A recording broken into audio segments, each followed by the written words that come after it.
Ele já está com a palavra. O presidente já concedeu. Uma boa noite a todos novamente. Para quem está vindo pela primeira vez na casa, quando a gente retoma a palavra, a gente acaba agradecendo, porque talvez pela internet ou as pessoas, né, o fluxo da casa. Então, quero aqui dar as boas-vindas aos presentes, aos internautas, né, aos secretários que estão presentes, Edson Ruiz sempre presente aqui, sempre nos ouvindo, né? Então, eu tinha pensado na palavra, vereadora Ana, da criatividade, inclusive eu vou utilizá-la mesmo, para a gente entender um pouquinho como o mundo ele se faz de várias escolhas, não é? E a criatividade é uma delas. Então, só para eu poder organizar meu tempo, eu quero começar destacando o tema da Semana Santa, não é? Aqui, as felicitações a todas as paróquias, Paróquia Santana, com o Padre Júlio, Nossa Senhora de Lourdes, Padre Sérgio, teve a ajuda do Padre Allen ali na comunidade de São Benedito, na São Roque, a Paróquia São Francisco, o Padre Emerson, São Sebastião, o Padre Lima, e dá um destaque também a uma peça de teatro que foi encenado no Parque Municipal, A Paixão de Cristo, com atores amadores, digamos assim, mas de grande competência, não é? Ficou muito importante, eu achei que foi uma divisão de horário bem pensada ali. Algumas famílias estavam preocupadas com o horário, mas, no fundo, acabou todo mundo sendo bem acolhido lá. Então, quando a gente visualiza a cidade em movimento, foi por isso que eu pensei na questão da criatividade, não é? Você coloca as imagens para mim? Eu já fui presidente da Associação de Moradores do Alto do Morumbi, e pensando um pouquinho nessa questão da indicação, aí a entrada do Bosque, não é? Do Bosque Seu Caçula, e essa Casa de Leis aqui, quando eu fazia parte da diretoria, né, junto com outras pessoas que participavam bastante, a gente queria fazer uma homenagem ao Seu Caçula, que é vivo, foi um dos primeiros, se não me falha a memória, o primeiro presidente da associação, e a região do Bosque ali, a gente queria meio que dar um presente para ele, né, um prêmio por tanta dedicação, com toda a idade de tão jovem há tanto tempo, ele continua da maneira dele atuando.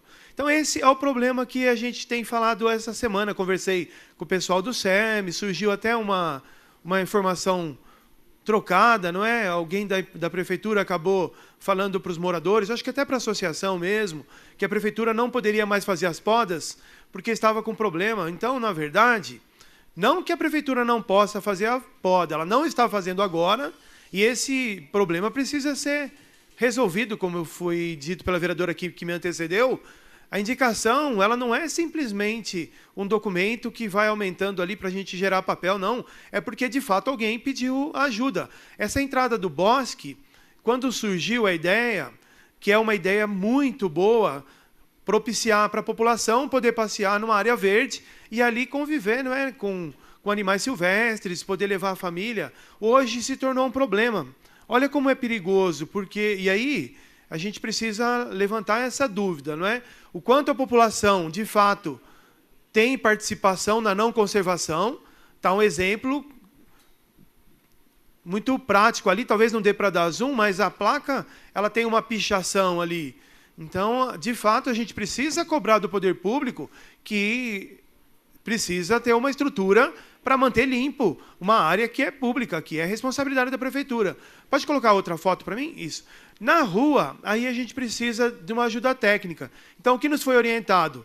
Pedir uma visita técnica, porque as árvores elas estão crescendo e a copa da árvore ela tem encostado no fio, e ali causa um curto-circuito e etc., que acaba prejudicando a própria iluminação. E o morador pediu ajuda. Então, o que eu entendi? Que, de fato, tinha um problema no contrato com a empresa que fazia a reciclagem da poda, né? E, pelo que eu entendi, está sendo normalizada, não é? Foi isso que nos passaram, né, Heber? Que o bairro, a gente viu que tem um movimento essa semana diferente. Então, de fato, a indicação ela é como o próprio nome diz, uma indicação para que o poder público se organize e tome uma ação. Pode tirar, obrigado. O próximo tema que eu quero destacar nessa noite é um tema que me deixou preocupado. No dia 30 de abril, se não me falha a memória, na verdade, no dia 1º de maio, é a data fixada da data base da categoria dos funcionários públicos do município. Não é? E me deixou preocupado, porque eles apresentaram uma série de reivindicações e pediram nossa ajuda, através do seu presidente, Donizete, pediu que a gente fizesse esse contato com o senhor prefeito, porque, pelo que nos foi informado, ainda não sentaram na mesa para discutir. Não é? E o caminho passa a ser só um. A discussão, quando ela não parte dos dois lados e vira um monólogo, eles têm enfrentado uma reclamação constante de alguns funcionários que, se não estão sendo ouvidos para que as pautas sejam discutidas, para que as reivindicações sejam, no mínimo, acordadas, o próprio funcionário público ele passa a se sentir desprezado, não é? Então, aqui eu faço um apelo, através do Edson Ruiz, que sempre nos ouve bem, não é? Que, de fato, nesses últimos 2 semanas do mês de abril, que rapidamente seja aberto esse canal de comunicação entre o sindicato. E aqui, quero destacar aqui algumas informações que são importantes. Quando eles fazem a pauta de reivindicações, eles começam com aquilo que o funcionário mais se atenta, não é? A questão do salário. Fica aquela dúvida, vai repassar a inflação, não vai repassar a inflação, a cidade tem dinheiro, a cidade não tem dinheiro. E essa discussão, ela não pode, eu chamo de chegar ao extremo e ser estrangulada. Porque quando a discussão é estrangulada, a gente deixa de ver as alternativas. Então, se de repente hoje a pauta de reivindicações do sindicato, que são 32 itens, não é? São 32 reivindicações que surgiram durante a Assembleia realizada em fevereiro. Se essas reivindicações não forem discutidas, qualquer decisão passa a ser crua, vamos chamar assim, né? Ela passa a ser pobre, porque você não ouviu os lados na discussão. Não é? Então, eu acho que está mais do que na hora de que rapidamente sentem para conversar, porque o sindicato ele tem um papel fundamental na organização dos trabalhadores. E o que eu tenho encontrado, eu tenho escutado, principalmente esse final de semana, que foi muito intenso, né, para nós que participamos aí da Igreja Católica com a Semana Santa, foi unânime a discussão. Ele falou assim, como que Vinhedo vai tratar da questão funcionário público? Ele vai ter um tratamento como a gente espera, que no mínimo é o repasse da inflação, ou vai ter uma proposta melhor ou uma proposta pior? Como não tem proposta nenhuma, e aí a gente enxerga o fenômeno da boataria como um problema grave, né? Seja pela internet, seja pelo dia a dia. A partir do momento que sua liderança não senta para conversar com o seu liderado, você deixa de passar a verdade. E aí começam a surgir os boatos. Então, eu quero crer que, infelizmente, como não foi feito antes, mas nesses últimos dias de abril, que seja rápido, já temos mais um feriado já na sexta, precisa sentar e conversar com o funcionalismo, não é? Até porque o funcionário público, ele foi tratado de uma maneira, no meu ponto de vista, no mínimo covarde a semana passada. A partir do momento que você divulga uma coisa que não tenha dúvida, se há um problema grave com a questão do atestado, se você tem um funcionário que é mau caráter, que tem, de repente, um médico ali que dá um atestado que não é verdadeiro, você tem que tratar de forma criminosa aquele que se compromete e mente. Simples assim. Se você pega e coloca todo o funcionalismo público sendo julgado como mau caráter e criminoso, você perde uma grande oportunidade. Vou falar só das pessoas do bem. A pessoa do mal, a verdade sempre aparece. Mas a pessoa do bem, que por algum motivo precisa do atestado porque está doente. Essa pessoa do bem, se fosse uma, ou que seja uma pessoa, não deveria ter sido cuidada para que essa pessoa não ficasse exposta a ponto de ser transformada aí numa chacota, muitas vezes?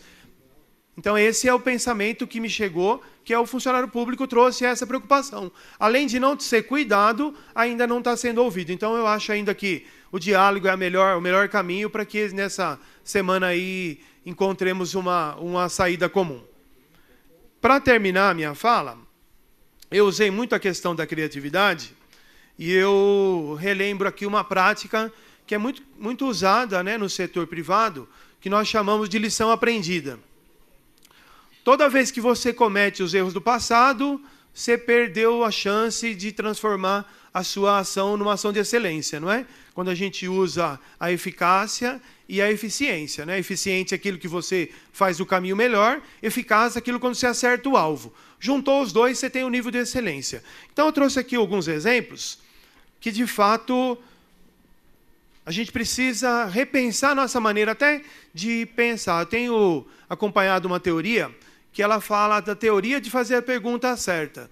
Toda vez que a liderança, seja um supervisor, um gerente, um secretário, um diretor, um superintendente, até mesmo um prefeito, se a liderança ela começa com a pergunta errada, a chance da resposta ser errada é quase que certa. O que seria uma resposta errada? A resposta errada, a pergunta errada, é a pergunta sempre no sentido do crítico. Se eu não ouço aquele que é meu liderado, o meu liderado simplesmente vai repetir as minhas ações. E se a minha ação como líder passa a ser uma ação que não é para cuidar do dinheiro público, para cuidar da população, para dar, de fato, a resposta que essa casa merece. Então, naturalmente, aqueles que estão embaixo do liderado vão repetir, não é, as ações. Vou aqui usar o nome do secretário Adriano. Como toda vez que eu vou conversar com o Carlão, a resposta é muito boa. E já foi muitas vezes falado nessa casa que você está aberto para discussão. É fato isso. A partir do momento que você tem o reflexo da sua liderança, os comandados vão dar uma resposta boa. Por que eu estou tocando nesse assunto? Porque me preocupa muito, cada vez que a gente faz algumas perguntas para algumas, e aqui eu vou tomar a liberdade de preservar as pessoas, por isso eu não vou citar o nome, mas eu vou transformar em forma de requerimento, até para ser justo. Cada vez que você pede uma informação e a pessoa demora, no mínimo, 48 horas para uma informação que deveria ser corriqueira, a população se desgasta. Vou dar um exemplo. Uma mãe que trabalha e tem uma preocupação porque a creche não atende aquilo que é o mínimo que ela precisaria, a vaga. E aí você pede uma informação, essa informação ela vem por desvios. E aí eu fico muito triste porque o vereador, e aqui eu estou fazendo uma campanha, para que cada vereador, que responde pelos seus atos, lógico, mas eu faço questão de dizer assim, olha, se você está vindo pedir para mim, passar seu filho na fila, porque por algum meio isso acontece, é o vereador errado que você está pedindo. Ou a gente transforma, a partir da população também, cada um tendo a sua ação prática, verdadeira, honesta, digna, ou a gente vai entrar nesse mundo que não tem fim. Se existe uma prática ainda, porque determinada situação, o remédio chega mais rápido, isso está errado. E aí você escuta da secretaria, mas determinada situação ou determinado pedido vem mais rápido. Então aqui eu estou dizendo que ou a gente usa a criatividade, como o exemplo que eu vou contar agora. Lá em Santa Catarina, uma merendeira, trabalhando há 20 anos numa escola, ela estava indignada porque, infelizmente, com o custo de vida tão alto e a falta de dinheiro que as nossas prefeituras estão vivendo, toda semana as crianças comiam abóbora. E a criançada estava reclamando já de tanta abóbora, tanta abóbora. E ela foi lá, através de uma professora, ajudou ela a participar de um concurso do MEC, do Ministério da Educação, e ela transformou aquela abóbora que era corriqueira num nhoque de abóbora. Tão simples, não é? A fórmula, vamos pensar assim, mas o resultado mudou a cidade. Porque a partir daquele momento que aquela senhorinha, com todo o seu cansaço, com toda a sua dificuldade, mas com a criatividade, transformou aquilo que era comum em um prêmio nacional, a prefeitura inteira conseguiu mudar a maneira de pensar. Eu acredito que é essa a maneira de pensar. E como eu gosto de trazer não só o problema, mas a sugestão, fica aqui uma ideia.